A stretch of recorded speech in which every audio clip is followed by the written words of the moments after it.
Bizarre le Mesquin, moi je l'ai rencontré en grande section. Bizarre le préquel, Bizarre Origins. Voilà, il est pas très fut-fut. D'ailleurs, tu sais, c'est la première personne qui m'a parlé d'Andrew Tate. Oh non! Oh non!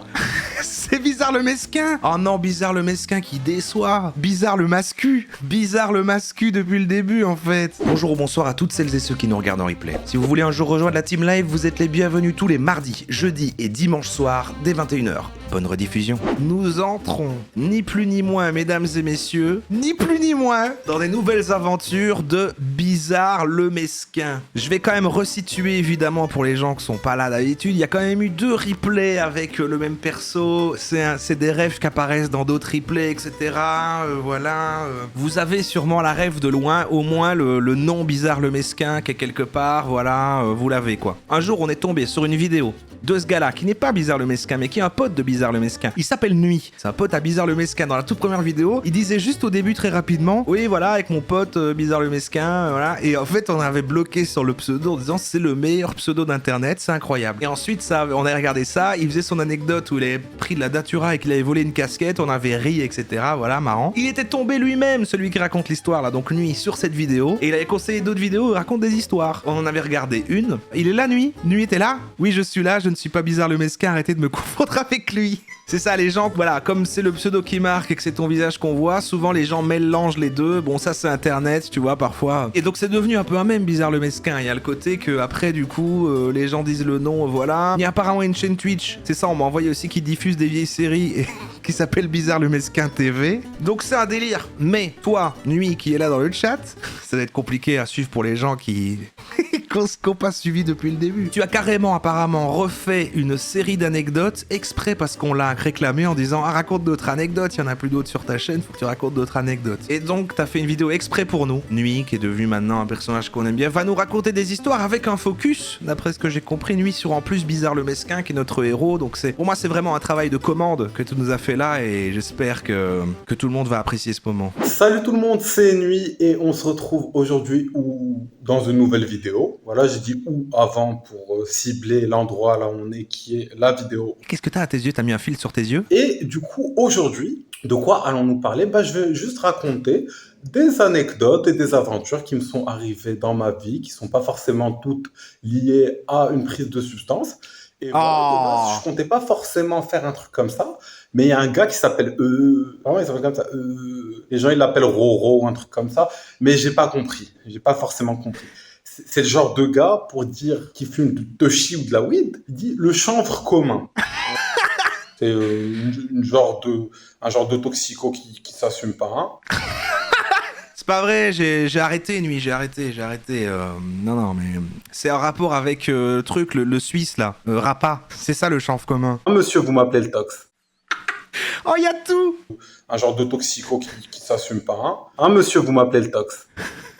C'était pour les titres. Non, je rigole. Et voilà, et vu que lui et sa communauté, ils ont fait une fixette sur Bizarre le Mesquin, je me suis dit, pourquoi pas raconter plein d'aventures, d'anecdotes qui me sont arrivées, et aussi des trucs liés à Bizarre le Mesquin. Waouh, il va grossir la légende, quoi. Bizarre le Mesquin, moi je l'ai rencontré en grande section, et il avait déjà une certaine particularité en grande section. On va dire qu'à un moment, la prof, elle a convoqué ses parents pour leur dire que c'était pas normal que leur fils, à chaque fois qu'il allait à la bibliothèque de l'école, il prenait le même livre qui s'appelle Crack et cocaïne, et dedans, il y a des putains d'accros, enfin, je pensais même crack héroïne, ou truc comme ça, ou coke héroïne, où tu vois des gars il était prédestiné, hyper meg, etc., qui ont tapé de l'opium et tout. Et je sais pas pourquoi lui il faisait une fixette sur ce livre. Et à chaque fois je pense qu'on avait un jour par semaine, il est tombé dedans quand il était petit. Il disait tout et n'importe quoi. Et lui, voilà, c'était crack. Bizarre le préquel, Bizarre Origins. Et cocaïne. Et du coup, cet enculé, quand moi j'ai voulu faire parmi les premiers pranks de ma vie, je pense j'étais en CM1 et je vais en cours à la récré, après midi et 2, je ramène avec moi du cumin et je vais chez tous mes potes et je leur dis ouais, c'est de la coke et tout. Et voilà, il y a même des gens qui étaient avec moi qui commencent à sniffer le cumin, moi je sniffais devant eux pour leur faire croire. Et cet enculé de Bizarre le Mesquin, bien sûr, il est venu, il leur a dit bah non, c'est pas possible, la coque c'est blanc. Ah, il connaissait. D'ailleurs, moi, la fois où j'avais vraiment sympathisé avec lui, tu vois, où on avait commencé à devenir potes, c'est un jour où on est parti. Bonsoir, je débarque, c'est ton qui est Bizarre le Mesquin. Alors, t'as raté la remise en situation, mais il parle de Bizarre le Mesquin. Désolé nuit pour cet arrêt sur image. C'était une ferme d'autruches, je pense en CE1. Et du coup, une ferme d'autruches, tu vois les autruches, les plumes d'autruche, les œufs géants qui te font genre un repas familial avec un œuf et tout. Et il y avait une sorte de truc un peu surélevé, je pense pas hyper surélevé, mais quand même tu montes des escaliers, ça devait faire 3 mètres de haut et tout. Et moi j'ai commencé à motiver tout le monde à sauter par-dessus le truc. Tu vois, t'es gosse, tu prends des risques et tout. Et du coup, Ouais. bah, j'ai sauté, puis je motivais tout le monde à sauter, et puis on était, je sais pas, C'est un leader, quoi. à sauter, remonter les escaliers, sauter, remonter les escaliers, ce qui était assez dangereux. Et la prof, elle nous a cramé, elle a dit à tout le monde arrêtez, c'est dangereux, c'est pas bien. Mais moi, je voulais continuer. Je me rappelle, j'avais dit à une fille ouais, s'il te plaît, surveille, si la prof approche, tu cries mon nom, moi je vais continuer à sauter et tout. Et je me rappelle, au moment de sauter, au moment où j'allais atterrir, elle crie mon nom, je m'inquiète, je me tourne, et du coup j'étais mal tombé sur ma cheville, je m'étais fait hyper mal. Et voilà, et du coup j'étais puni, voilà, parce que j'ai fait quelque chose qui était, en soi c'est pas illégal, hein. T'as le droit de sauter de là où tu veux. Ouais. Enfin, je sais pas si tu sautes trop haut, tu vas mourir. Est-ce que le suicide c'est illégal? Je n'ai pas ces informations, tout simplement.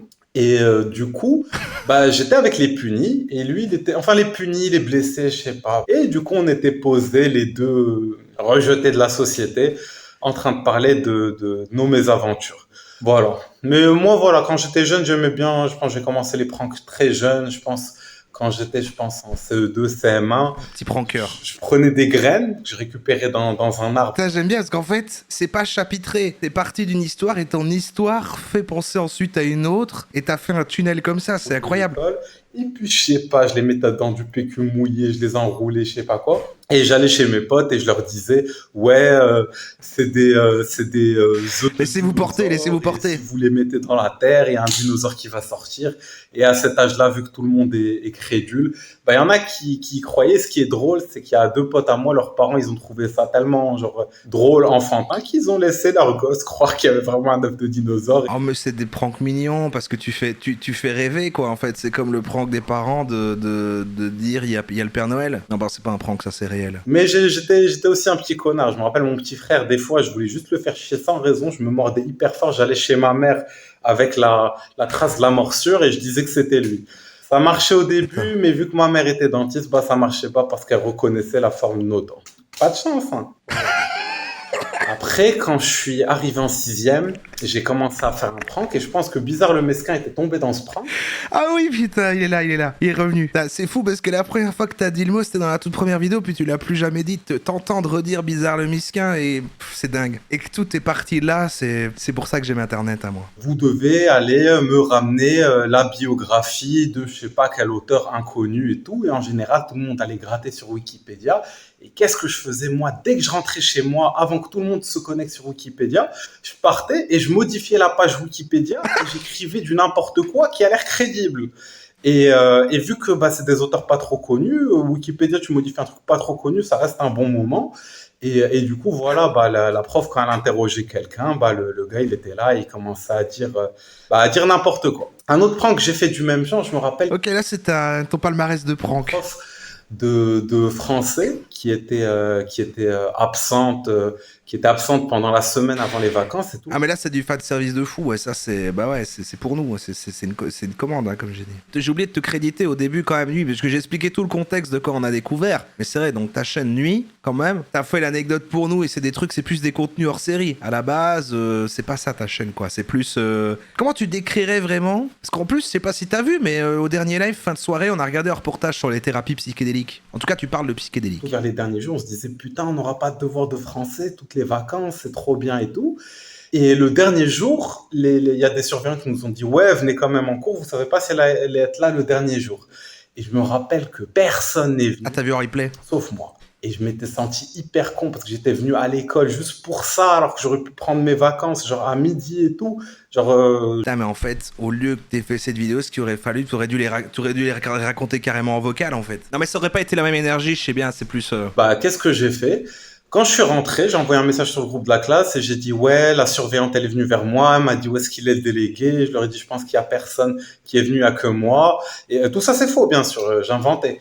Et je leur ai dit, ouais, elle m'a dit de transmettre un message au délégué, du coup, je le fais sur la classe, vu que c'est un message qu'ils doivent retransmettre et tout. La prof, elle a laissé les devoirs à la surveillante pour qu'on les fasse, et je leur ai inventé une tonne de devoirs, vraiment, genre page 36, exercice 4, 5 et 6, nanana, nanana. Et je leur ai inventé une tonne de devoirs. C'est motivé par quoi, ça? Bizarre le mesquin, à ce moment-là, on était déjà potes, du coup, je lui ai dit, de moi à toi, frère, ne fais pas les devoirs. Chaque fois que le nom est dit, j'ai envie de... Ah, on est sur Twitch, mais un jeu à boire, chaque fois que le nom est dit, il faudrait boire. Et voilà, c'était assez drôle parce que premier cours, tout le monde est là, il y en a qui l'ont pas fait, pas bien fait et tout. Du coup, les gens ils stressent, ils vont pas dire à la prof, Madame, les devoirs. Et voilà. Et puis ils ont trouvé ça bizarre que la prof les demande pas. Et le deuxième cours, à un moment, il y a T'adorais troller? Non, je peux comprendre, ouais, c'est... il y a un ou une C'est du divertissement. voilà, Ça fait pas vraiment mal aux gens. qui a dit oui madame, alors les devoirs et tout. Elle a dit quel devoir? Et ce qui est hyper drôle, c'est que bah, la prof, elle m'a rien fait vraiment. Genre quand tout le monde lui a dit ce que j'avais fait, elle a dit un truc en mode bah tant mieux, ça vous aura fait travailler. Et voilà. Tout le monde me détestait à ce moment-là, mais je pense que vu que je pranquais tout le monde de base, genre je pense pas mal de gens me détestaient. Et là, j'ai pranké Bizarre le Mesquin 2 fois. 2 fois cette année, parce qu'il était avec C'est comme ça qu'il est devenu Bizarre le la Mesquin. première fois, il s'est passé quoi? Il y a un gars de notre classe, il s'est fait hacker. Après, t'as vu, on est au collège, hacker, bref, t'as juste donné ton mot de passe à quelqu'un qui l'a donné à quelqu'un, etc. Et le gars qui l'avait hacké, il faisait des trucs à la con, tu vois. Et genre, il mettait des images de profil de la gay pride et il allait dire à tout le monde je suis gay et tout. Tu vois, c'est ni crédible, ni vraiment fun. Mais moi, qu'est-ce que j'ai fait? Je suis allé chez le gars et je lui ai dit, frère, j'ai adoré comment tu l'as hacké, c'est hyper drôle et tout. Ça doit te prendre beaucoup de temps de parler à tout le monde. Passe-moi le mot de passe et tout. C'est pas ton compte. T'as rien à perdre. Viens. Moi aussi, je troll avec toi. Le gars, il me passe le compte et le mot de passe. Et du coup, je suis parti. Je pense que j'ai l'adresse email. J'ai changé le mot de passe. Et voilà. Du coup, le hacker, il avait plus accès au compte. Et ce compte d'un gars de notre classe, bah, c'était devenu le mien. Évidemment, vous me voyez comme ça, gentil, un peu frais. Vous vous dites, il lui a rendu le compte. Non, pas du tout. Ce que j'ai fait, c'est que j'ai fait des pranks, mais bien plus intelligents. Le gars, j'ai remis sa photo de profil, et puis j'ai fait un post en mode désolé, les gens, je me suis fait hacker et tout. Et j'ai attendu un peu de temps, et j'ai parlé à des gens qui connaissaient, mais en mode normal, tu vois. Et puis à un moment, j'ai commencé à faire des trucs, genre une meuf qui connaissait, je lui dis ouais, tu sais, je suis amoureux de toi, je sais pas quoi. J'ai commencé à chercher la merde avec des gars, et en même temps, ça c'est trop ça. Depuis le compte, je parlais à des gens qui connaissaient Bizarre le Mesquin et le gars, et je commençais à leur dire ouais. C'est Bizarre le Mesquin, t'as été parler à son amoureuse et t'as dit oui. Mais des gars, tu vois, qui sont bavards, qui savent pas tenir leur langue. Et je leur disais ouais, si tu veux, je te dis qui je suis et tout, parce que c'est hyper drôle, mais le dis à personne. Et les mythos, ils me disaient vas-y, bah dis-moi qui t'es, je te jure, je le dis à personne. Ah là, ça raconte d'un autre mec, c'est pas Bizarre le Mesquin. C'est drôle ton hack et tout. Et moi, je leur disais ok, tu le dis à personne. Mais je suis Bizarre le Mesquin. Et du coup, voilà. Après, le lendemain... Ça peut être une alerte de sub, ça. Tu le dis à personne, mais je suis Bizarre le Mesquin. Je leur disais, ok, tu le dis à personne, mais je suis Bizarre le Mesquin. Et du coup, voilà. Après, le lendemain, tout le monde voulait l'embrouiller, mais bon, rapidement, les gens ont compris que c'était pas lui, et puis personne n'a vraiment compris que c'était moi. Et j'ai trouvé ça drôle, du coup, je pense, un bon moment plus tard. Qu'est-ce que j'ai fait? J'ai juste créé un nouveau compte Facebook où j'ai mis son nom, son prénom. Genre, tu t'emmerdais de fou. Usurpation d'identité illégale. Et du coup, j'ai mis son nom, son prénom et tout. Et lui, il n'utilisait pas trop Facebook. Et à l'époque, il y avait beaucoup de gens qui faisaient un nouveau compte Facebook pour des raisons à la con. Ouais. Et du coup, voilà, je suis parti chez à peu près toutes les meufs de la classe et je leur ai dit ouais, tu sais, je te kiffe depuis un moment. J'aimerais bien qu'on sorte ensemble. Non. Et tout. Et... C'est trop. À cette époque-là, un truc comme ça te met vraiment dans le mal, quoi. Et je leur disais, ouais, on en parle demain, je dois quitter le PC et tout, sache que je t'aime de tout mon cœur. Et le lendemain, genre, il a rien compris, il arrive en cours tranquille, il y a une meuf, elle arrive, elle lui dit, ouais, tu veux sortir avec ma copine, qu'est-ce que tu veux et tout. Et puis une autre meuf qui lui a dit, Nizar, tu sais, je préfère qu'on reste amis, etc. Et il a pas compris pourquoi dans la même journée, il s'est fait friendzone par je sais pas combien de meufs. Oh, Il mais commence à non! dire que c'est moi, parce que bah, tu vois ce que je veux dire, c'est moi, Ah. c'était moi le pranker. Ah, t'as avoué après pour pas le laisser dans la... Il disait que c'est moi. Mais il a quand même vécu le truc, ça peut faire un Moi, trauma. je disais, bah non, c'est pas possible. Moi, mes parents, ils m'enlèvent le PC la semaine pour que je fasse mes devoirs. Et du coup, voilà, moi, je sais très bien mentir, honnêtement. Mais voilà, pour ceux qui doutent de mes histoires, j'ai pas grand chose à gagner à vous mentir. C'est ce que disait Raël. Hein. Arrivé. Et du coup, bah là, je raconte un petit peu tous les trucs. Et voilà. En parlant de fake, je pense que c'était un peu plus tôt, j'avais prank mon cousin parce que je voyais qu'il était trop con. Il parlait au compte fake d'Instagram, tu vois, genre les meufs, c'est cramé, elles sont fake. Il y a écrit qu'elles vivent à Miami, elles disent, bref, elles te parlent. Et je sais pas, moi je devais avoir 11-12 ans, lui il devait avoir 14 ans, et lui il béton dedans. Moi j'ai commencé à béton avec lui, je dis putain on drague des Américaines et tout. Non frère, rien du tout. Moi j'ai capté que c'était des fakes, mais je me suis dit à la place de lui dire, je vais bien le prendre. Quand t'as dit Nizar, c'était le vrai nom de Bizarre le Mesquin, et ça vient, la consonance, c'est devenu bizarre grâce à ça. Alors j'ai pas envie de spoiler, mais est-ce que dedans t'expliques comment le pseudo est arrivé? Et du coup avec peut-être plus personne s'en souvient. Cousine, je dis regardez ce qu'on va faire, on va créer un fake et on va le draguer. Je crée un fake, je fais semblant d'être une meuf un peu plus âgée que lui, tu vois, je le drague subtilement. C'est Bizarre le Mesquin, il a alors Mesquin, bah ouais. Non mais si, justement, c'est pas lui. Si c'était Nuit le Mesquin, oui c'était lui avec la casquette. Avec ma casquette, ah c'est à toi qui a volé la casquette. C'est portable, on était sur le PC fixe un peu plus loin, genre dans la chambre, et lui il était avec son PC portable. Le pseudo, je peux pas donner son full nom réel, quoi, mais oui, c'est une consonance avec son nom. Okay. Collé dans le coin de la chambre pour pas qu'on regarde et tout, il était timide qu'une meuf le draguait. Et voilà, bon, je vais vous raconter plus tard comment je me suis fait prank moi de la même manière. Ah, et le pranker pranké. Tu vois, quand je l'ai bien dragué, je lui dis ouais, est-ce que t'as Skype et tout, t'es grave mignon, si tu veux, je te fais un striptease. Et lui, il était hyper chouette. Ouais, bien sûr, et tout, il me passe son Skype et tout. Et quand il me passe son Skype, bah, qu'est-ce que je fais quand je lance l'appel Skype? La caméra la webcam du PC fixe, je la tourne vers lui. Il a subi des mesquineries pour devenir mesquin. Ah oui, oui, c'est un peu comme Batman, ouais, les chauves-souris, ouais, ok. Bah, il ouvre l'appel Skype, il s'attend à trouver une meuf hyper fraîche qui va lui faire un striptease, et du coup, bah, dans son écran, il y a ça. Attends, je comprends plus le contexte là. Pourquoi est-ce que, attends, tu pranks sur Skype? La caméra lui-même où il se voit lui-même de face, et il y a une autre caméra où il se voit de loin comme ça. Et voilà, sur le moment, il a bien flippé, on s'est foutu de sa gueule. Et d'ailleurs, il est particulièrement... Comme tu le dis, c'est foutu de sa gueule à cette grosse merde là, il méritait bien là, tu vois ça. À chaque fois que j'ai fait alors là, laisse-moi te dire que... des fakes pour pranker les gens que je connais. À chaque fois que je fais des fakes, au début, il tombait dans le piège, et au bout d'un moment, il tombait plus. Et même quand il y a d'autres fakes qu'il ajoutait, parce qu'il y a des fakes sur Internet, il vient chez moi, il me screen le fake, il me dit « Ah, tu m'auras pas cette fois et tout ». Et cet enculé, un jour, je sais pas si c'était un fake ou une meuf random, elle est venue, elle lui a parlé, elle l'a chauffé, elle lui a dit envoie-moi une photo de ta tub, et ce con, il lui a envoyé une photo de sa tub, et elle a ajouté tous ses contacts, même sa famille et tout, elle leur a envoyé les screens de mon cousin qui envoie sa tub, voilà. Il a pas appris la leçon. D'ailleurs, mon cousin, une fois, j'étais parti avec lui et un pote à moi que j'avais rencontré. Son peine, on dit son peine. C'était genre un rasta qui s'en battait les couilles, il faisait un road trip dans toute l'Europe, il dormait dans son sac de couchage, dans des trucs random. Il m'a proposé de venir et nous, on s'est dit qu'on allait... Tout le truc, c'est toi qui prank.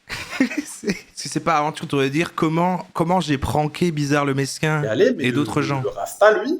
Bah, il était préparé, tu vois, il avait un vrai sac de couchage et tout. Nous, frère, on avait genre 2 draps, 2 coussins. Tu te ferais prank aussi. Rien, genre un sac, genre, on avait absolument rien. Ouais. Et je t'écoute, hein. Et du coup, quand on était arrivé là-bas, premier soir, on a galéré à trouver un endroit où personne nous fait chier. On s'est retrouvés. Bon, après, c'est des farces de jeunes, hein, qui n'a jamais fait des farces. Bon, t'aimais vraiment bien les farces, quoi. Mais qui était un peu vide.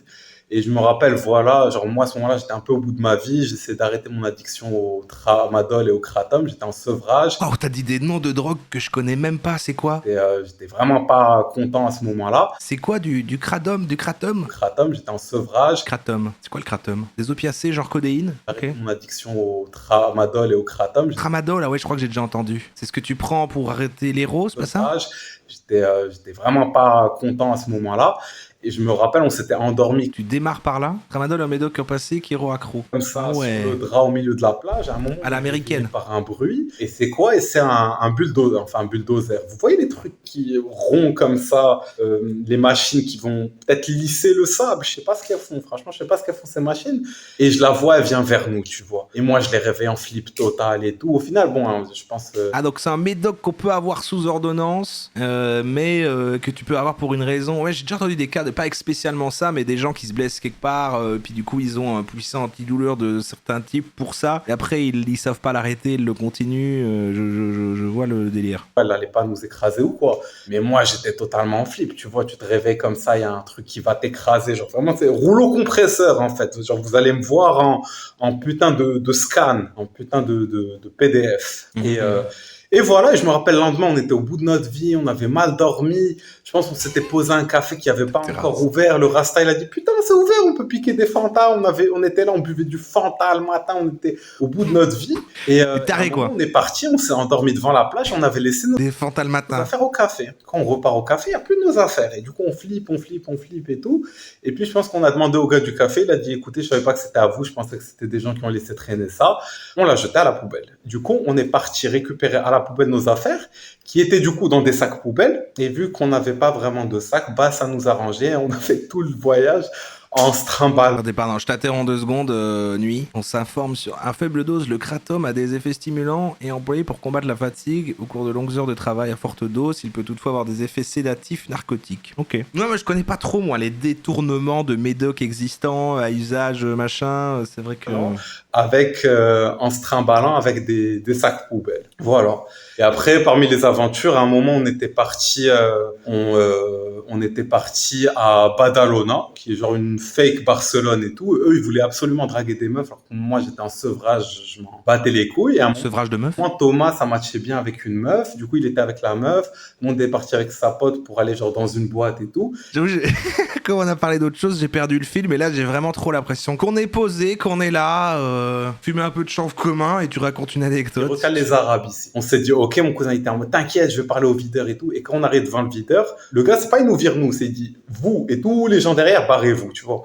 Et bref, et après, notre pote le Rasta, lui, ça se passait bien avec la meuf, ils étaient en train de s'embrasser et tout. Je lui dis, écoute, nous, on va aller dormir dans la voiture. Un Rasta blanc. Les clés, et voilà, et on va t'attendre là-bas. Tu vois, on va dans la voiture, on dort en pure galère. À un moment, le Rasta, il arrive, et moi, je me réveille à moitié, je lui dis, tu l'as baisé? Il me dit non, je me dis, dommage, je me rendors. Et là, comment ça se fait? Genre, ça avait l'air d'être bien parti. Il m'a dit, frère, c'était hyper bien parti. On est parti sur la plage, on a commencé à s'embrasser et tout. Il y avait des couples éloignés qui étaient plus ou moins en train de s'embrasser, à baiser et tout. Et il dit, à un moment, je voyais un gars qui était au loin, qui nous regardait un peu chelou. Et il faisait pas gaffe. Trop bien ces virgules. Ouais, c'est un truc d'intonation hein, dans certaines phrases quand tu fais tada tada tada. C'est pas mal, hein. Il y a un truc. Pour moi, il y a un truc scénique. Il vient chez eux, il leur dit, et salut bouddhiste dans le chat. Je peux vous filmer pour 100 €. Et du coup, la meuf, elle a flippé, il s'est barré, et lui, il avait particulièrement la haine et les testicules de couleur bleuâtre. Voilà. Après, avant ça, il s'est passé quoi? Bah, à un moment, on cherchait un autre spot. Et toi, tu parles de la vraie vie. D'endroits vers la plage où tu vois, il y a que des rochers et tout, ça a l'air calme, ça a l'air tranquille. On est là, on dort sur notre drap en galère, on se fait bien enculer par les moustiques. Et voilà. À la Belle Étoile, à la Belle Étoile. Ah, je pourrais pas. Vous avez déjà dormi à la Belle Étoile? Je pourrais jamais. Trop de bêtes. Du coup, on devait triper. Le Rasta, il faisait un candy flip, genre LSD, MDMA classique. Classique. Et voilà. Classique, un petit candy flip. Tu me fais tellement remarquer qu'en fait, contrairement à ce que je croyais de moi-même, je connais rien à la drogue. Un Ali flip qui est un candy flip avec du 2CV à la fin. Et au moment où il commence à monter et tout, et c'est un petit peu genre le début du soleil, dès qu'il commence à bien monter, on commence à voir il y a des gens qui viennent sur la plage. Juste, on a compris que c'était une plage de nudistes vieux gays. Genre vraiment, que des gars de 50 piges et plus, complètement à Walp, qui étaient sur leur rocher. Bon, ils n'étaient pas proches de nous, en train de se sucer la teub, tu vois. Et mon cousin, ça l'a grave fait galérer dans son... Attention, tu marches sur des œufs là. C'est comme ça, mais frère, j'ai vu des vieux, ils sucent la teub, ils me regardent, ils veulent me baiser, frère.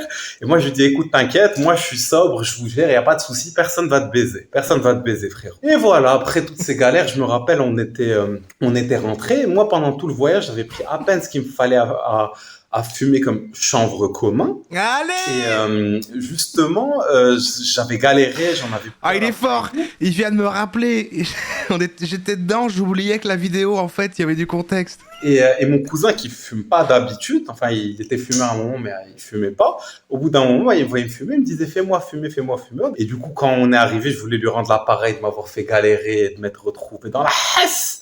Et du coup, ce qui s'est passé, on était rentrés et voilà, il y avait un gars dans son quartier. Voilà, bref, j'ai eu mon 10 balles. Et quand je suis arrivé, je me suis dit, je vais le prendre, qu'est-ce que enculé, il voulait se défoncer la gueule. Il va se C'est 10 balles, ça existe plus les 10 balles. Qu'est-ce que j'ai fait? Je lui ai dit, vas-y, je cuisine une omelette et tout. Lui, il était content, il avait la flemme de cuisiner. Et l'omelette, je fous une tonne de shit dedans. 3-4 pètes dans l'omelette. Ah ouais, est-ce que ça marche le mode bourré chez toi? On sait plus. Le shit, ça n'a même pas besoin d'être décarboxylé. Vous mettez ça dans l'huile, ça fond truc. J'ai rajouté plein d'épices, fromage et tout pour que ça camoufle un peu le goût. Ça marche. Et après... Attends, t'as fait quoi? T'as fait... On peut cuisiner du shit? T'as fait un truc qui se bouffe avec du shit? Après, avant qu'on mange, parce que je sais que ça prend du temps à monter. Je croyais qu'on pouvait faire ça Ouais, avec le chanvre. Je sais pendant le voyage pour fumer, ça y est, maintenant fume avec moi. Il me disait non, flemme, moi je fume pas d'habitude et tout. Il dit frère, fais-moi plaisir, fume juste 3 tafs, tu voulais les trucs, c'est notre dernière soirée ensemble. Il m'a dit vas-y et tout. Tu vois, il fume les 3 tafs, on bouffe l'omelette et tout. Et puis un peu, quand je sens que ça va commencer à monter, je Dans le sac de yaourt. t'es défoncé. Et lui, il commence à me dire, mais frère, t'es sérieux, j'ai fumé 3 tafs, tu penses que je vais être défoncé et tout. Et puis il y a un pote à lui qui nous rejoint, je commence à parler à son pote. À un moment, il regarde mon cousin est comme ça. J'ai un petit arrêt sur mal. Mon oncle faisait de la tarte aux pommes touch. Ah ouais, putain. Il a torréfié le shit, ce gars est un pro. Ah, c'est vrai que, ouais, mon aspect cuisine, je maîtrise pas. À chaque fois que j'ai voulu le manger, ça ne marche pas, moi. Bah, je sais pas. Et mon cousin, même lui, il savait pas, tu vois. Il a pas compris. Et je lui dis, je sais pas. Soit c'est les 3 tasses de pète que je lui ai donné. On rigole, tu bien sûr. L'omelette au shit que je lui ai fait bouffer, tu vois. Et voilà, bon, sachez que, voilà, autant mon cousin, je vous avoue, je lui ai souvent, bon, quelquefois fait bouffer du shit sans qu'il le sache. Mais non, ça, on peut pas faire ça, hein, je crois. Enfin, c'est illégal de base parce que c'est de la drogue, mais est-ce que c'est pas doublement illégal? Oh, c'est drôle, et de toutes les façons, il le sait, hein, à chaque fois qu'il bouffe avec moi, il a le doute, mais il a faim, et du coup, il bouffe, mais bon, ne faites pas ça. Ah voilà, tu le dis toi-même. Ne donnez pas de la drogue à quelqu'un contre son insu. Hein. Faites pas consommer quelque chose à quelqu'un sans qu'il le sache. Ah voilà, Un petit moment de réduction de risque. On est d'accord, je serre la main. Avec mon cousin, pour qu'on finisse avec ce chauve, voilà, j'aime bien rappeler qu'il est chauve, et c'est que son premier trip de LSD, il arrêtait pas de me dire « Ouais, je veux hyper triper, fort. » Même les laxatifs, c'est illégal, c'est un empoisonnement? Ah oui, la blague aux laxatifs, c'est... Frère, j'ai testé plein de trucs, plein de drogues, t'inquiète pour moi. Non mais voilà, mais le chat là, mais ça c'est quelqu'un de la vraie vie là. Là c'est des anecdotes de la vraie vie. Moi je connais plein de gens qui te racontent des anecdotes comme ça. Il a pris 200 microgrammes qui est un truc particulièrement vénère si t'es débutant, voilà. Et du coup pendant son trip, il a eu hyper du mal dès que ça commençait vraiment à monter, il essayait de vomir et puis je lui disais non, c'est pas de l'alcool, tu vas pas vomir, aller mieux. Puis à un moment, tu vois, il y a tous ces traumas qui remontaient, chialait et tout, et moi j'essayais de le gérer au mieux. Franchement, je me disais putain, il doit vivre un truc archi. Comment il fait pour parler en continu? C'est vrai que ça débite, hein. C'est vrai que tu fais pas et après c'est vrai que tout sort, c'est après ça. Et à un moment, il voulait fumer une clope et tout. Je suis parti, je lui ai allumé la clope, je lui ai passé et tout. Il commençait un petit peu à se calmer, à redescendre. Voilà, parce qu'au final, les bad trips en général au LSD, ça dure pas si longtemps que ça. C'est souvent dans le pic, genre vers la fin. C'est l'inverse de Roro. Oh non, c'est vrai que je dis tout le temps. Je sais que je dis tout le temps Et je monte encore certains de mes replays, hein, je m'insupporte, hein, c'est dingue, hein, je sais pas faire une phrase en entier. Allez, là, j'en ai fait une, attendez, là, elle est déjà très longue, H+2, H+3, c'est le moment où les gens ils peuvent vraiment bader. Et ça y est, il commence un peu à se calmer, il fumait sa clope et tout. Et tu vois, il a pas fini sa clope et il l'a posée. Je pense qu'il est parti aux toilettes, laver le visage ou je sais pas quoi. Et moi, j'ai vu la clope, elle dégageait l'odeur et tout, je sais pas quoi. J'ai pas réfléchi et j'ai vidé le cendrier dans la poubelle alors que la clope, elle était allumée. Et puis lui, il est encore dans les toilettes. Il me dit, mais frère, c'est quoi ce truc de fou? Qu'est-ce qui m'est arrivé? Et moi, à un moment, je commence à sentir que la poubelle, elle fera en feu, tu vois. Et je me dis, mais comment faire pour gérer le truc sans te faire flipper? Genre, de base, le gars, il est en train de flipper. Ton cerveau est plus adapté à ton rythme. Ouais, mais si j'avais un rythme comme lui, les montages ils iraient plus vite. Même s'il était en train de se calmer un peu. Moi ça m'arrangerait. Putain, qu'est-ce que je vais faire? J'ai pas réfléchi ni deux. J'ai pris le sac poubelle, je l'ai jeté par la fenêtre, tu vois. Genre, j'ai visé dehors pour que ça tombe pas sur une voiture, je sais pas quoi. Je me dis, au moins, si ça crame dans la rue, frère. De un, on va pas me cramer. De deux, bah, c'est le sac qui va cramer. Et puis je m'en Bah, elle se serait sûrement éteinte. bats les couilles, tu vois. Je vais pas faire. Bah, il valait mieux pas prendre de risques. Un sac qui crame. Et voilà, je vais raconter après. Voilà. Je comprends. C'est une solution. Je reste honnête. Ah, mais si, au final, un truc où, bon, c'est pas quelqu'un qui a consommé un truc sans savoir, mais il y avait des potes à moi quand on était fin terminale après le bac, on avait testé le DXM tous ensemble et c'était une expérience assez. C'est quoi le DXM? Dextro. Mais en fait, attendez, mais c'est fou. Moi, je pensais avoir testé pas mal de choses. En fait, il y a encore tout un pan gigantesque. Putain, il faut que je revienne dans ma vingtaine, en fait. J'ai l'impression d'avoir loupé plein de trucs. Hein, là, j'ai vraiment l'impression d'avoir loupé plein de trucs. Mais bon, il y a du positif et du négatif comme dans tout. Et du coup, voilà, eux, ils étaient curieux de tester d'autres trucs. Et je sais pas quel prank je leur avais fait. J'ai oublié, je leur avais fait un prank de FDP. Tout le plan médicament. Mais ouais, c'est ça, ouais. C'est encore un truc où c'est un médicament que tu réutilises dans d'autres conditions comme ça. Ils m'ont dit, ouais, à la prochaine soirée, on va se voir chez Nanana, on va te casser la gueule, tu vois. Mais au fond, ils allaient pas me casser la gueule, tu vois. Genre, c'était mes potes et au pire, ils allaient vraiment me péter les couilles et me faire chier parce que j'étais très susceptible à l'époque. Mais voilà, au final, je l'ai jamais vraiment mal pris. Mais sur le moment, je me suis dit, attends, ils veulent m'avoir, je vais les avoir. Et j'avais un truc qui s'appelle l'Atarax, et je pense que c'est un truc que les gens ils prennent pour dormir ou c'est un calmant. Putain, ouais, t'as vraiment exploré là. Waouh, il y a tellement de noms, c'est des Pokémon. J'aurais dit vraiment c'est quoi, mais tu vois, genre sur les effets, on va dire j'enjolivais un peu le truc. J'avoue, t'étais susceptible et tu passais tes journées à faire des pranks à tout le monde. C'est un pharmacien de nuit. Alors que c'est vraiment un truc, genre juste t'es comme ça et tu dors. Genre, je pense qu'il y a même pas, excusez-moi, C'est pas grave, des t'inquiète. gens qui utilisent ça de manière récréative. Et du coup, bah, je pense que je leur avais passé à tous plein d'Atarax et moi aussi, j'en avais pris et tout. Et du coup, dès que l'Atarax s'était monté, bah, on était vraiment une soirée où tout le monde était comme ça. Tu vois, on avait à peine la force de se lever, de prendre à bouffer et tout. Oh, ça a l'air un peu inintéressant, quoi. Les parents de mon pote, ils devaient se dire, Ah, c'est un anxiolytique, quoi. ouais, comment ça se fait qu'ils sont aussi calmes et tout. Et voilà, et cette histoire, genre aujourd'hui, elle nous fait vraiment Pour les angoisses, comme Xanax, Alprazolam, Bromazépam, Diazépam. rire quand on en reparle. Et voilà, et sinon par rapport à Bizarre le Mesquin, faut bien le remettre. Allez, j'allais dire, il est plus là depuis longtemps. J'ai fait mon TPE avec lui. C'était pas une bonne idée, on l'a fait aussi avec un autre gars qui était complètement taré. Moins fort que le Xanax. Ah, moins fort. Ok. Et on bossait pas parce qu'on a fait un TPE sur le Coca-Cola. Voilà, franchement, il n'y a rien à dire, aucune expérience à faire et tout. Et la moitié des cours, parce qu'il y avait, je pense... C'est un antihistaminique, mais un antihistaminique, c'est pas un truc contre les allergies. C'est de plus en plus nul, hein, on le Des voit. cours ou trucs, il y a des fois où tu expérimentes, il y a des fois où juste tu fais des recherches. Et nous, les recherches, on jouait à des mini-jeux en ligne et on regardait du hentai, honnêtement. Voilà. Et puis la première fois que je m'étais vraiment bourré la gueule, Honnêtement. j'étais avec Bizarre le Mesquin. Honnêtement. Et il m'avait dit pas longtemps avant qu'il avait testé la sodomie, tu vois, qu'il l'avait appliqué, voilà. Et voilà, moi quand j'étais Bizarre le complètement Mesquin bourré, je me rappelle pas tout, mais à Skip toute la soirée, je faisais que gueuler Bizarre l'enculeur, Bizarre l'enculeur. Oh, vous étiez jeune. La première fois où il était bourré, mais il est parti dans un délire où il disait putain je sens rien, il a commencé à donner des coups de tête dans le mur. Voilà, il est pas très fut-fut. D'ailleurs, tu sais, c'est la première personne qui m'a parlé d'Andrew Tate. Oh non! Oh non! C'est Bizarre le Mesquin! Oh non, Bizarre le Mesquin qui déçoit! D'ailleurs, tu sais, c'est la première personne qui m'a parlé d'Andrew Tate. Oh non, Bizarre, pas toi! Je pense que c'est encore un grand fan d'Andrew Tate. Ça en dit beaucoup sur la personne. Et là, les tripes. Bizarre le Mesquin, Bizarre le Mascu! Bizarre le Mascu depuis le début, en fait! Bizarre le Mesquin, je vais vous en raconter quelques-uns. La première fois que lui, il a testé le DXM, du coup, DXM, c'est du dextrométhorphane, c'est un dissociatif qui était vendu en pharmacie sans ordonnance, et il y a pas mal de gens qui utilisaient ça comme pour se défoncer. Et en soi, c'est un dissociatif, du coup, c'est proche de la kétamine. Et honnêtement, je pense que cette substance, elle n'était pas dans un sirop dégueulasse qui te fait vomir et chier ta race. Je pense qu'elle pourrait avoir quelque chose dans le psychonautisme et l'exploration de la conscience et tout. T'allais dire, je crois que tu faisais vraiment des analyses marketing. Si le goût était pas dégueulasse, je pense que vraiment elle aurait pu faire sa place dans le marché des drogues récréatives. Je pense que vraiment c'est un problème. C'est au niveau de la forme, voilà, mais je pense qu'elle avait du potentiel si je l'avais pris sous mon aile. Comme la kétamine qui est par exemple utilisée dans les cliniques pour de la dépression. Et voilà.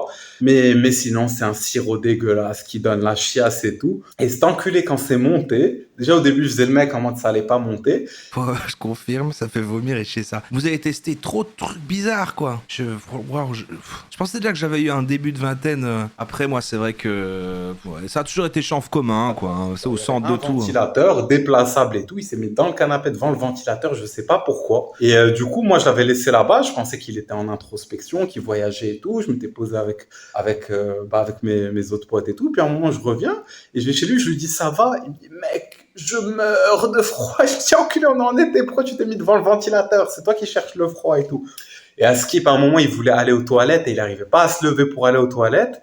Et du coup, voilà, genre, il y a 2 potes à moi qui l'ont un peu porté, qui l'ont posé sur les chiottes pour qu'il chie, puis ils l'ont laissé tout seul chier. Et quand il a fini de chier, il y avait plus de PQ, frère, parce que les 2 rouleaux de PQ qu'il y avait, on les a tous tombés vu qu'on avait la putain de chiasse du DXM. Voilà. Et ça, je préfère pas rentrer dans les détails de la chiasse. La chiasse du DXM. Quand tu te retrouves à chier et en même temps t'as envie de vomir, tu vas te lever pendant que t'as fini de chier et tu vas vomir dans l'évier et du coup, après tu tires la chasse quand t'as chié. Pourquoi ça fait autant si c'est les symptômes, ils sont si gros pour que vous preniez ça? Mais la plupart des drogues font chier, mais... Faut qu'il y a de la bouffe et que c'est solide, du coup tu dois récupérer le vomi avec tes mains et le foutre dans la chasse et puis te foutre à poil pour prendre une douche parce que c'est la merde. C'est les détails dans lesquels je ne devais pas. Et sinon, la première fois qu'il avait trippé au LSD, on était avec des amis qui, eux, c'était tous leur première fois, et moi, non. Et voilà, et moi, je me rappelle, à un moment, il y a une amie à moi qui a badé, j'essayais de la gérer alors que j'étais le plus perché. C'est quand même des belles aventures. C'est un pote à moi qui l'a géré. Il y a plein de moments. Vraiment, j'aurais voulu tester tout ça. Et à ce moment-là, il me parle et il commence à me dire des trucs en mode, la réalité, je sens que je peux m'en approcher, mais jamais totalement. Laisse-moi tranquille, s'il te plaît, vis ton trip de ton côté. On était dans un truc où, tu vois, il y a les toiles d'araignée. Enfin, les toiles d'araignée. Les trucs où on peut grimper, on dirait une sorte de toile d'araignée grimpante et tout. Ah oui, sur les plaines de jeu. En plus, avec les effets de LSD, tu sens hyper les choses. C'est-à-dire, quand je grimpais dessus avant et que j'étais sobre, c'est pas si facile que ça. Mais quand j'étais sous LSD, c'était vraiment putain d'intuitif. Et lui, il était parti dans un délire qu'on est des singes qui avons évolué et tout. Et voilà. Après, une autre fois où j'avais trippé avec lui, je me rappelle, moi, quand je bronze, vu que je suis assez blanc de peau, je deviens... Mais comment tu switches si vite d'un truc à l'autre? Orange. Et je me rappelle, pendant la montée, j'étais allongé sur un transat tranquille. Ah, c'est la forme, la manière de raconter. En train de bronzer, il s'est posé devant moi, il disait « T'es orange, on dirait Donald Trump. T'es orange, on dirait Donald Trump. » Oui, je dis, s'il te plaît, laisse-moi tranquille. Ça repose beaucoup votre trip sur répéter des phrases avec une voix bizarre. Je suis en train de me laisser mourir. Mais quand je disais ça, c'est par rapport au fait que les psychédéliques, il y a toute une notion de mort de l'ego dans laquelle ton ego, ton identité, elle se dissout, elle meurt, etc. Ouais. Et lui, il avait pas cette notion. Il m'a regardé en mode, mais pourquoi tu dis des trucs glauques comme ça? Et cet enculé, après, en plein trip, on était un petit peu dans les montagnes et tout. Et il voulait absolument nous prouver qu'il pouvait faire un front flip, je pense, pas un backflip. D'ailleurs, il sait faire maintenant les backflips, mais bon, il voulait absolument nous prouver, mais on était sur des rochers sous LSD. Et je le vois, il tape un sprint. Il vaut mieux pas faire ça. Hein. En nous disant, je vais aller faire un front flip. Et moi, je suis en train de courir en lui disant, non, fais pas de front flip, tu vas mourir et tout. Et mes 2 potes qui sont en train de mourir de rire parce qu'ils savent que ni lui, qui va pas faire le front flip et tout. Mais cet enculé, il est vraiment resté 2 heures où nous, on est posé tranquille, je sais pas, on regardait ça. 2 heures! Et lui, à chaque fois, il essaie de se motiver. Genre, il marche, il court, il s'arrête pour faire un front flip et il le fait pas. Alors, vraiment, il a fait ça pendant 2 heures. Du coup, je pense que... La chiasse pendant le front flip. J'ai visualisé que Vous aimez bien Misara le mesquin, du coup, vous aimez bien ses aventures. Et une fois, on avait testé le 2CE, qui est un dérivé de la mescaline qui a été créé par Alexander Schultz. Aucun cut, aucun montage. C'est incroyable. Qu'est-ce qui s'est passé? Et comment tu vas décider, là, dans 3 minutes, que c'est la fin? quand il est... Déjà, on était dans la maison d'un pote où il y avait ses parents, mais on était un peu isolés. Déjà que je leur ai passé le para pour le bouffer. Je crois que je crois que c'est Bizarre le Mesquin, hein. Bizarre le Mascu, maintenant on va l'appeler, qui faisait les front flips, ouais. Dans leur bouche, ils sont rentrés pour boire de l'eau et la daronne du gars elle a commencé à leur parler. Du coup, ils étaient en mode oui, tati, oui, tati. Et voilà. Et après, quand c'est monté, c'était assez intense pour eux. Ils étaient en mode putain, frère, c'est trop intense, t'as fait une erreur du dosage. Je leur ai dit non, le 2CE est intense, c'est le concept de la chose. Et quand on commençait vraiment à monter... T'es vraiment le pharmacien, quoi. Tu sais, comme ça, t'as tous les petits produits, tu fais les petites doses pour tout le monde, tu mets tout le monde en confiance et tout. Mon pote chez qui on était, il vient se poser avec nous en mode ah, la jeunesse, comment ça va, quand j'avais votre âge, des trucs comme ça. Bizarre le mesquin, il a tellement flippé, il a fait genre il dormait, il s'est tourné de l'autre côté en mode il se pose. Moi, vu que j'étais trippé, mais je voulais avoir l'air normal, je me suis dit bah juste sois naturel. Mais moi, bah, quand je suis naturel, je danse, je rigole et je m'en fous. Et mon pote, il était en stress total, que son père il crame, il commence à dire des trucs random. Je pense même son père voulait pas en parler en mode comment ça va le travail. Bah oui, ma chaîne, c'est un guide pour ceux qui veulent explorer les psychédéliques sans faire de conneries. Oui, c'est réel, c'est réel. C'est voilà, ce que j'ai dit fait tout à l'heure, mais c'est vrai que ta chaîne, finalement, sur la plupart des vidéos, là, t'es en mode blague et t'as un don, je trouve, pour le storytelling. Même si quand c'est plusieurs histoires, c'est un autre style que quand t'en as une seule. Mais sinon, tu fais plus. On peut appeler ça, c'est une forme de prévention, une forme d'éducation. C'est de l'éducation au psychédélique. Ouais, il faut qu'il y ait des gens qui en parlent parce que le produit existe. C'est ce qu'on parlait au même truc l'autre jour quand on écoutait le docu sur les thérapies psychédéliques et tout. De manière générale, pour jamais empêcher les gens d'utiliser ça. Donc, faire du discours autour de ça. Le psychonautisme, putain, mais ouais. Bon, là, tu voyages, tu vois l'univers et tout. Et nous, on était trippés en voyage. Éducation de substance d'un but d'éducation thérapeutique ou d'éveil. Ah oui, donc thérapeutique aussi, ok. Du coup, c'était vraiment une galère. Et voilà, après son père, il est parti, on avait bien rigolé. Et une autre fois, qu'est-ce qui s'était passé? C'était un mélange de 2CE et de 2CP. 2CP, j'ai fait une vidéo dessus. C'est la charrette. Ce truc, ça s'appelle la putain. Ah, mais comment ça se fait qu'il y a autant de trucs de charrette? Et du coup, bah, quand tu prends du 2CP, c'est un truc, t'es parti pour 16 heures d'effet. Assez lourd, et on était moi, lui et 3 autres potes. 16 heures! On connaissait les deux, c'était des potes à lui. Et voilà, tout le monde a relativement géré, sauf un pote à lui qui avait un petit style hyper prétentieux et tout, qui était en mode ouais, moi je connais tout, j'ai testé ça. Putain, ouais, il faut vraiment commencer dès le matin et ça termine quand tu vas dormir, quoi. T'as ta journée au complet et puis 8 heures de sommeil, bam, 24 heures. Et ce qui s'est passé, c'est qu'à un moment, ce gars-là, dans le trip, il était posé et puis je pense qu'il a tellement flippé qu'il s'est pissé dessus. Voilà, il s'est pissé dessus. Ah, je connais pas non plus la moitié des drogues évoquées et pourtant j'ai l'impression que je connaissais des gens qui sont là-dedans et qui machin, tu sais, ils connaissent et tout. En fait, je vois qu'ils tournent avec les 3 mêmes trucs mainstream que tout le monde, voilà. Puis en fait, du coup, bah, quand il s'est pissé dessus, on l'a pas forcément cramé sur le moment. Et je pense plus tard, après un moment, quand il est un peu redescendu, il était parti, il a cherché une serviette, il a essayé d'éponger la pisse, mais il a laissé la serviette genre sur la table. Et bizarre le mesquin, qu'est-ce qu'il a fait à ce moment-là? Bah, à un moment, je pense qu'il voulait s'essuyer le visage pour une raison XY, et il a pris la serviette pleine de pisse de batterie. C'est même pas de la pisse normale, c'est de la pisse avec des hormones de cortisol et de flippettes, tu vois. Et il a commencé à s'essuyer le visage, ça sent la pisse et tout. Et voilà ce qui s'était passé. Et je pense que ça commence à être un petit peu long la vidéo. Non, ça va. En vrai, ça va, on est bien. Du coup, bah, si vous voulez savoir la suite des histoires de Bizarre le Mesquin, bah, c'est dans la deuxième partie que je vais vous laisser là. Il a vraiment débité sans s'arrêter et tout d'un coup il fait voilà, je crois que ça commence à être un peu long. Ça faisait 34 minutes et sachez qu'il y en a une deuxième tournée dans la foulée qui fait 43 minutes et qu'on regardera bien sûr une prochaine fois. Oh là là, Nuit, tu régales, hein. Merci beaucoup. Ah mais j'ai débité la suite directe, j'ai pris 5 minutes de pause. Et t'es totalement sobre quand tu fais tout ça, c'est juste... Enfin, ne gâche pas la magie. Bon, en tout cas, c'est super. En effet, le terme en pagaille était vraiment bien choisi. Il y avait Bizarre le Mesquin qui est là. On en a pris un peu plus sur toi, un peu plus sur le passé Bizarre le Mesquin. On était pris dans les petites histoires, franchement. Ma déception, c'est d'avoir appris que Bizarre le Mesquin est Bizarre le Mascu. Mais j'ai pas envie de me dire que c'est un vrai gars. Je me dis c'est plus un genre de symbole, un genre d'icône, un truc abstrait qui est là en fait et qui est un peu entre nous quoi. Et Bizarre le Mesquin dans le chat. C'est une entité quoi, c'est un genre de voilà, c'est une idée, c'est avant tout une idée.